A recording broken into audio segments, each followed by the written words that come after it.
Hello, one and all, and welcome once again to the Indie Ocean. This week is Cube Week, or Block Week.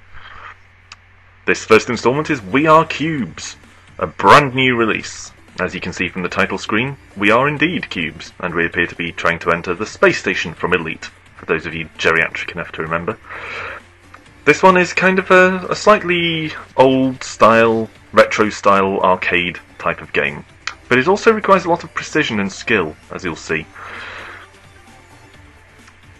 It has a bit of menu hang, one of my few criticisms about it. This delay whenever you press start. But the game, as you'll see momentarily, has two modes. Arcade mode and survival mode.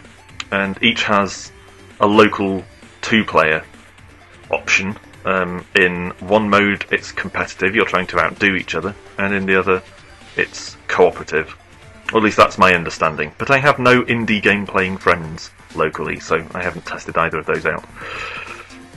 But survival and arcade, though they seem to work much the same way, actually play quite differently. And I'll show you a bit of both. Here are the power-ups that you pick up during the course of the game. I haven't memorised all of them, or indeed most of them. So most of the time I have no idea what power-up I've just picked up. But let's start with arcade mode. We can choose from a few cubes here.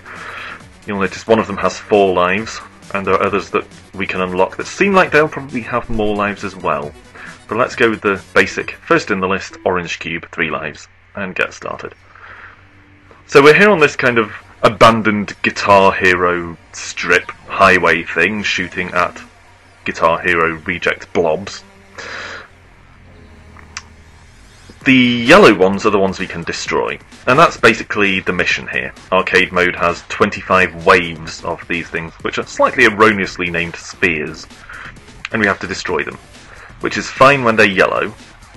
You can do that, one shot will take them out. But sometimes they're green, blue or red, and those are stronger, and when you shoot them they split into weaker spheres. The catch is that if they bump into each other, if spheres of the same colour bump into each other, they can recombine back into stronger ones. This is a laser, my favourite power-up. Lets you just cut through all the spheres. We have a series of other power-ups here. You can see some tell you on the left, where it says laser, what the power-up does, but some of them are passive and do things like upgrade your speed. They're a bit more cryptic. This is a boss. You get one at the end of every wave, and as you can see, as you shoot it, it doesn't shrink, but its health whittles down gradually, and it releases smaller, weaker spheres as well. And down there at the end of the road, you can just about see a timer counting down the time left on this wave.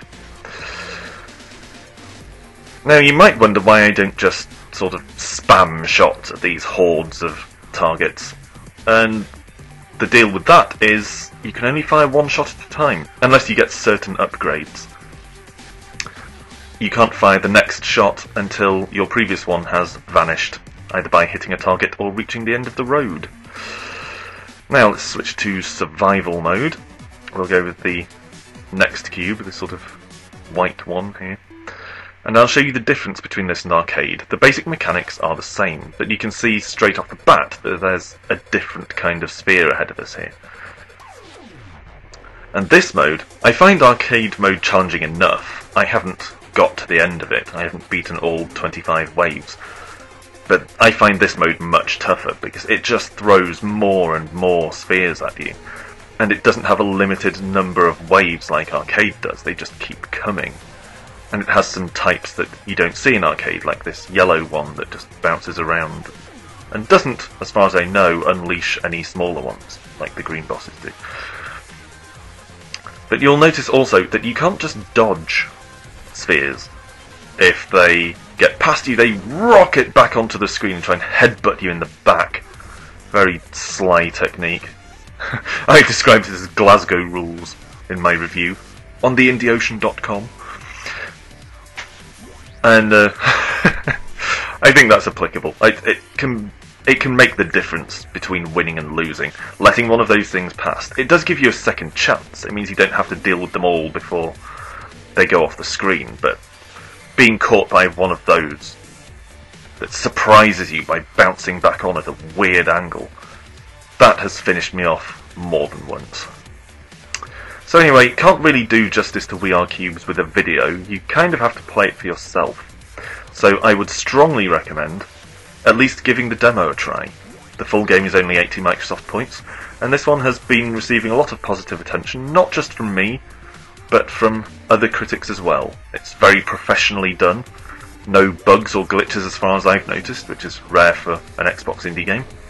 I like the aesthetic, the kind of retro wireframe thing, but it also has a lot of customization options, so you can change the experience, change how it all looks to suit you. And it's just nice to have a game that depends mostly on your own skill, rather than a load of chance. So, We Are Cubes. Strongly recommended. Give it a look. And I'll see you next time for some more cubic action of a different sort. Thanks for listening.